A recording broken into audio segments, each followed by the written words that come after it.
এদিকে খাগড়াছড়িতে ভারী বৃষ্টিতে প্লাবিত হচ্ছে নিচু এলাকা। আরো জানাতে যোগ দিচ্ছেন সহকর্মী নুরুসফা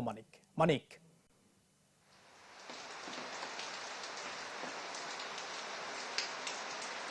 মঞ্জুর, খাগড়াছড়িতে গেল বৃহস্পতিবার থেকে কিন্তু ভারী বর্ষণ শুরু হয়েছে এবং থেমে থেমে সেই বর্ষণ কিন্তু আজ রবিবার পর্যন্ত কিন্তু চলছে এবং আজকে সকাল থেকে আকাশ কিছুটা মেঘলা থাকলেও কিন্তু বৃষ্টি ছিল না, তবে দুপুর 12টার পর থেকে সেই ভারী বর্ষণ আবারও শুরু হয়েছে এবং সেই ভারী বর্ষণের ফলে কিন্তু খাগড়াছড়ির যে জনজীবন সেটি অনেকটা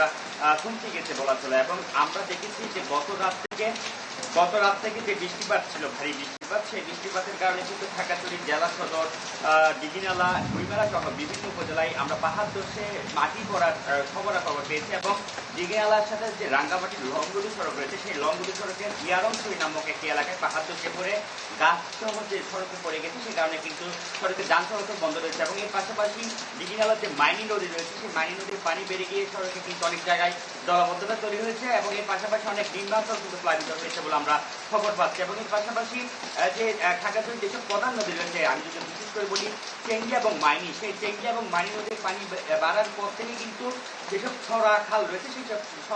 ছড়া খালে কিন্তু পানি বাড়তে শুরু করেছে। এর ফলে কিন্তু অনেক জায়গায় এবং অনেক নিম্নাঞ্চলে প্লাবিত হচ্ছে এবং সড়কে পানি উঠে যাচ্ছে। এর ফলে জালিয়াপাড়া, যেটি হচ্ছে চট্টগ্রাম খাগড়াছড়ি যে মহাসড়ক, সেই মহাসড়কের মধ্যখানের একটি অংশ, যেটি হচ্ছে গুইমেলা উপজেলার জালিয়াপাড়া, সেই জালিয়াপাড়া বাজারও কিন্তু তলিয়ে গেছে পানিতে এবং সেই কারণে কিন্তু যান চলাচল সেটি কিন্তু ব্যাহত হচ্ছে এবং দুই পাশে অনেক যান আটকা পড়েছে বলে আমরা স্থানীয়দের সাথে এবং প্রশাসনের সাথে কথা বলে জানতে পেরেছি। এবং এছাড়াও খাগড়াছড়ি সদরের ভুয়াছড়ি,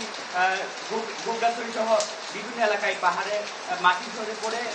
সড়কে আটকা পড়েছে এবং অনেক বছর বাইতে, অর্থাৎ বিশেষ করে খাগড়াছড়ি পৌর শহরের যেটি সবচেয়ে ঝুঁকিপূর্ণ পাহাড় ধসের জন্য এলাকা, সেটি হলো শালবন। সেই শালবনে কিন্তু সকালে এবং গত রাতে পাহাড় ধসের ঘটনা ঘটেছে, তবে কোনো ক্ষয়ক্ষতি কিংবা ধন্যবাদ আপনাকে। দর্শক, খাগড়াছড়িতে ভারী বৃষ্টিতে প্লাবিত হচ্ছে নিচু এলাকা, সে খবর জানাচ্ছিলেন সহকর্মী নুরুসফা মানিক।